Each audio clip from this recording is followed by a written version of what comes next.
18 years ago the tower suddenly appeared, along with the gate. From within it monsters came pouring out. And finally, the minority of the people who awakened with superpowers. And these people are called hunters, and they reborn as hopes of humanity. They surfaced as a new, powerful force in the world. Players' economy and players now become the symbol of wealth, subjects of envy, and heroes.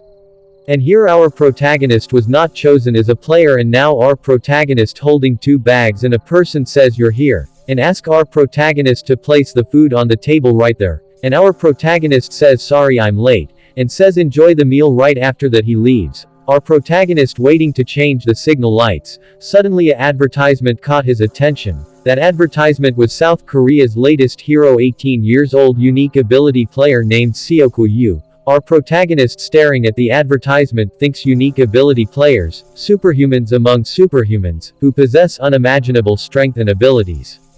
These unique players are who truly are monsters. While our protagonist was in daze, a man behind him yells what are you doing? Ask our protagonist to move already. Our protagonist nervously apologies, and now the time changes to night. He parked his bike and looked at the post box. After seeing there's so many letters he was shocked and ran away to see what those letters are really. After looking at the content he was disappointed. All these letters are loans, hospital fees and school fees. He say himself that what he was expecting for. After he got into the home her sister greets him welcome back home. Our protagonist asks why you're still awake. His sister says she was doing her homework with smile. Our protagonist asks mother was sleeping. She says yes she just fell asleep. She's sleeping more soundly than usual, today. Our protagonist says it's good to hear, and asks did you message mom while I was out, but suddenly our protagonist's sister came with a cake saying happy birthday to him.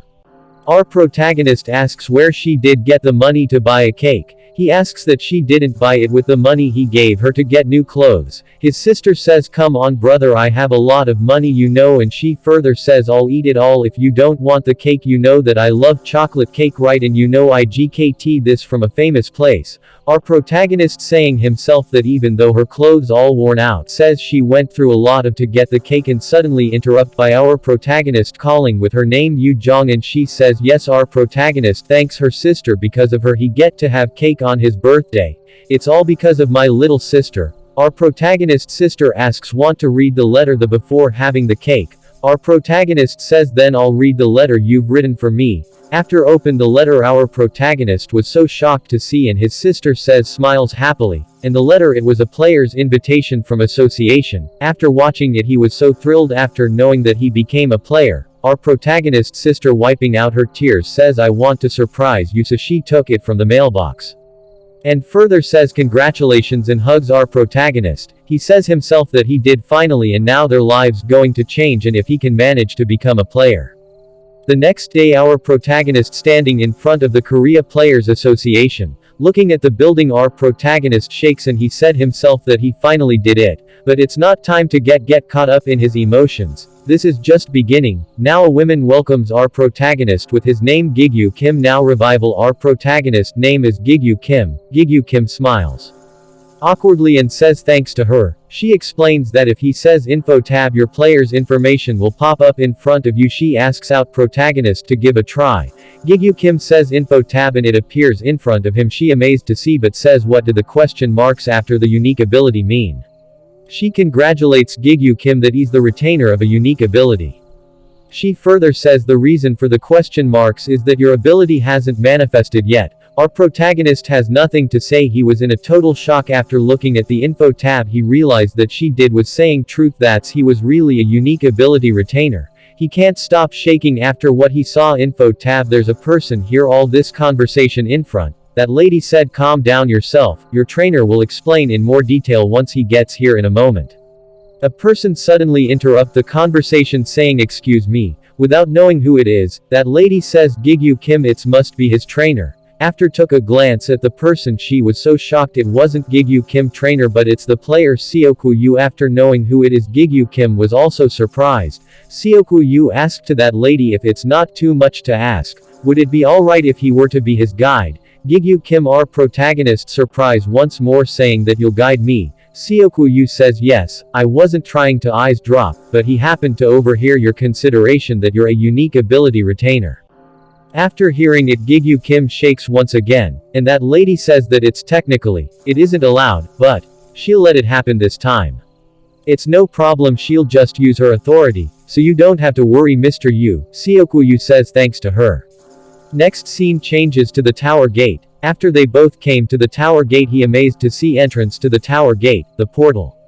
Siokuyu asks Gigyu Kim to enter the gate. Our protagonist says yes. Siokuyu says Gigyu Kim no need to be nervous. Our protagonist says okay and enter the gate together with Siokuyu. Gigyu Kim asks that here always so many monsters in the first floor. Siokuyu explained to our protagonist that he heard that monsters can stack up due to complications in spawn time, but this is the first time that he also seen so many monsters at once.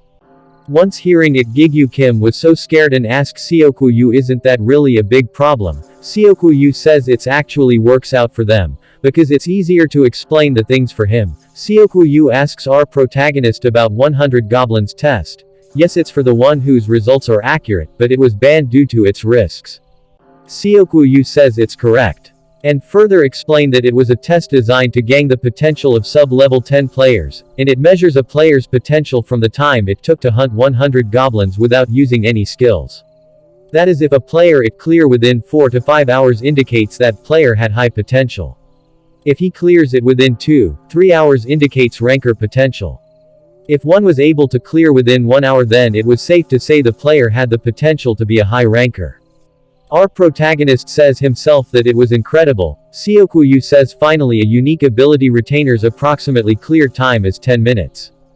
Gigyu Kim thinks in his head this is a unique ability retainer. It's incredible. Siokuyu count down, it is 47 seconds. Our protagonist interrupt and asks 10 minutes when a high ranker takes 1 hour. Siokuyu explained that unique ability retainer are able to catch up in a few months, to what normal players takes several years to accomplish.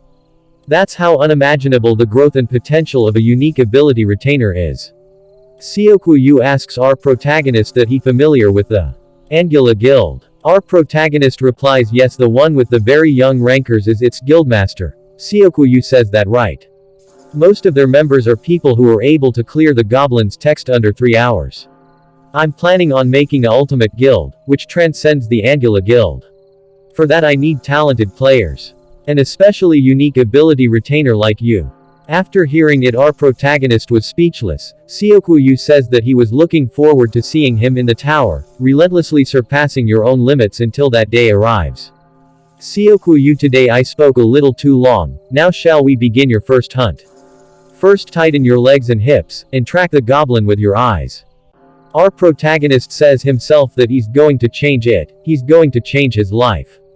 After the scene changes 5 years later, now there's a person watching something. One unknown person fighting with a goblin. The person who was watching sighs. A person from the behind apologies that he was late. Glasses man says you're finally here, I have been watching fun thanks to you. And the unknown man who's fighting with the goblin, he was finally able to kill it. That person none other than Gigyu Kim, our protagonist. The armor man asks his colleague, he was so out of breath. Is this the 100 goblin challenge that's trending again? Glasses man reply to him that's what he thought too at first. Our protagonist Gigyu Kim says tab info while he was so out of breath, he flinch his fist. Gigyu Kim says himself that he was invited to tower at the age of 18. He was so frustrated, that he was given a unique ability, supposedly privilege of the chosen, but 5 years have passed since then, and not only does it take him an hour to hunt a single goblin, he says himself that who could have guessed, that a player like him exists. That after the 5 years he was still at the level 1. Right now a person slaughtering a goblin, and the goblin who trying to kill was our protagonist, he successfully defeat the goblin. He was surrounded by some young people. Our protagonist says good work everyone. They replied with smile and say you too Mr. Guide. Thanks for your hard work too. Now our protagonist become a guide in the lower floors in tower. Gigyu Kim asks everyone did they level up. They say yes with smile, and the guy with the blonde hair says goblins are easy light work for them now. It doesn't even feels like they caught too many of them, and we've leveled up already. With face of no expression, leveling up is quite easy in the beginning. With departing face, Gigyu Kim says he'll take to the second floor tomorrow, then I'll see you all at the entrance tomorrow morning. They all say yes sir. Those people among someone asks is he really that famous, we don't know who it was. So a person reply to that guy, well he's certainly famous, that's for sure. I've heard of him too, said by another person. And among them asks what's he famous for. Here this guy says, there's a few rumors surrounding him. The biggest rumor is that he's a unique ability retainer. The person behind him was surprised to hear that. He asked him, is that true? These person with sword just say those are rumors. That person behind him asks if it was real, why would he be here? That person's with sword says it's a good point. Because another rumor is that has the lowest ranking of all the players. This guy once again surprised and says there are ranking for the bottom of the leaders too. The guy with the sword says that's absurd, it's not like he's a ranker or anything. Nobody says it out loud, but is an undeniable fact. And he further says that guy'd have a nickname that the players known him by, it is that dysfunctional leveling player. Gigyu Kim look back but don't say anything. After that scene changes, Gigyu Kim says himself that he come to this place after he finish his work for the day, as a guide. It's a shabby spot on the first floor that players rarely pass through. A place I found, thanks to spending more time on the lower floors than anyone else. It's our protagonist's secret spot. He was hiding behind a tree and waiting for something, and it's a place to him where a single goblin spawns, once every day. As saying a goblin appears in front of him, it'll be as an easy hunt, if he can just manage to strike his vitals before he notices me. Our protagonist trying to approach the goblin silently trying not to be noticed by the goblin, but misfortunately that goblin was notice our protagonist presence when he's trying to attack the goblin. It counterattack with his weapon. Gigyu Kim was hardly able to dodge it. Fighting between them was ferociously continuing. He says himself that it was a hard fight once again today. It took an hour to hunt a single goblin. He got $20 from selling the crystal he acquired from it. If he take out the money he spent on the potions, he left out with no profits again today. A person came out of a room, his name is Tayo. Call our protagonist by name Gigyu. Our protagonist asks him that is he getting off from the work now. He says yes. Gigyu says that he's working late. With annoying face he says sorry about what happened today. Gigyu Kim have no idea about what he was saying. Well, we don't know either. Our protagonist only stand by and watch the departing figure. And enter into the room, ask the person in front of him by says his name Taeshik. Is something up with Tayo? He was looking into something so he didn't hear what our protagonist says, so he call him by his name again. This time he respond and says you're here, and this person is Guide Department Operations Manager Taeshik. Oh, Taeshik says well you see the clients you were in charge of today. Tayo's the person who said sorry earlier, he's going to be taking over tomorrow. Once hearing that news our protagonist shocked and asks how that possible, everything went fine today. Taeshik says it seems like they heard the rumors. Once knowing the reason our protagonist becomes silent and expressions change cold. Our protagonist says I don't know what that has to do with being a guide. While these two talking there's a news in the TV that the Angela Guilds declare their intent to take on the 75th floor. In the news says bother person yes, that's correct, they announced that they'll be clearing the 75th floor, whose progress has been stagnated until now. And they plan on departing through the gate in Seoul. Tomorrow morning, our protagonist says no matter where you go it's always about players, even though they're normal civilians, who will never get close to the tower. Taeshik says players are idols of sports, after all, since a gate can open anywhere and there's a chance anyone can become a player. And it's not an unattainable goal to the people, our protagonist thinks not unattainable goal. Huh. And the news was continuing like there's a S-ranked gate that opened in America, and the US government currently reported planning on reaching the Korean Association and has promised significant compensation to those who will be deployed. It sounds like it'll cause an especially large commotion among the players, as it overlaps with the Angela Guild's declaration timing. Our protagonist on back his head thinking for me as an actual player, it feels so far out of my reach. And while thinking it turn off the TV, Taeshik asks why did you turn off, I was watching it. Our protagonist reply because in saying something Taeshik interrupts good work today, here's your pay. Our protagonist says thanks. Taeshik says about the Tayo, he might seem stoic on the outside, but he feels bad about this, so don't hate him for this. Our protagonist replies that it's not his fault. And with my Gigyu Kim says it's not something he should be sorry about in the first place. Taeshik says alright, it's important that you come in early tomorrow, to make sure the transfer goes smoothly, and further says it's not much in its stead, but there's been a job request asking especially for you. Our protagonist asks surprisingly for me. The scene changes to next day. A man introducing himself as Gigyu Kim. Please take good care of me. Our protagonist introduce himself as guide Gigyu Kim. Nice to meet you. Gigyu says that he heard a lot from Seokwu. Our protagonist surprised to hear Seokwu name. Our protagonist curiously asks you two know each other.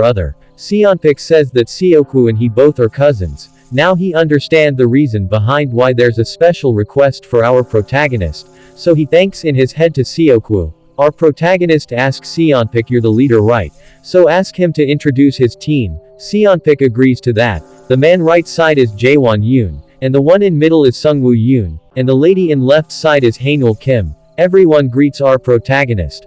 Our protagonist explains that everyone already knows, but for the next 4 days and fight nights, you'll all rapidly be clearing through the tutorial floor. I'm trusting that you've all come prepared, and so remaining I'll explain on the way. After walking some time our protagonist says we'll stay here for today, and start setting up the camp. This girl asks our protagonist need her help but our protagonist replies no, that's okay, feel free to rest, once you have finished putting up your tent. Those players says it smells so good or you chef or something asks to our protagonist. Our protagonist says it'll be ready soon, so every come sit. While sitting Jaewon asks Mr. Guide I heard you can't level up. Gigyu suddenly startled and calls out Jaewon name. Our protagonist with smile says yes, and further says feel free to ask me anything else you're curious about. Gigyu apologies on behalf of Jaewon. Our protagonist asks how was the hunt for everyone today. The lady in left says it wasn't hard as she expected. The man on right side says though I did get scratched up a little. The man in the middle says it heals up right away with potions anyways. Our protagonist says the goblins on the first floor poorly equipped and their movements are fairly obvious, so just think of it as training for getting used to killing. If you continue to keep guard up, handwork diligently to level up, you will do fine. As long as you don't meet a guardian, someone asked guardian. Our protagonist explains that protectors of each floor that occasionally appear. They are boss monsters that guild or large parties have to fight, in order to defeat them. To put it in terms of gates, they are like gatekeepers and powerful monsters. Thought they provide lot of experience points, as well as good items, unless they are on the lower floors, they are dangerous enough for even rankers to keep away. Once hearing from our protagonist everyone was so scared, our protagonist assured them there's no reason to be scared, their region cycle periods have been determined. And there are guilds who specialize in hunting them, not mention the guardians on the lower floors take down quickly. And it'll actually be harder to come across one, if we tried. Here scene changes to the 4th floor of the tower, the intersection between the wilderness and the forest. Here we can see a orc running with fear. Unexpected its leg hit a rock and fell due into the ground. In front of that small orc standing a big giant orc in this small orc eyes full of fear and it's shaking after the giant orc brutally kills that small orc. And that giant orc was so big and powerful. If you want to see the further episodes, support and subscribe to our channel.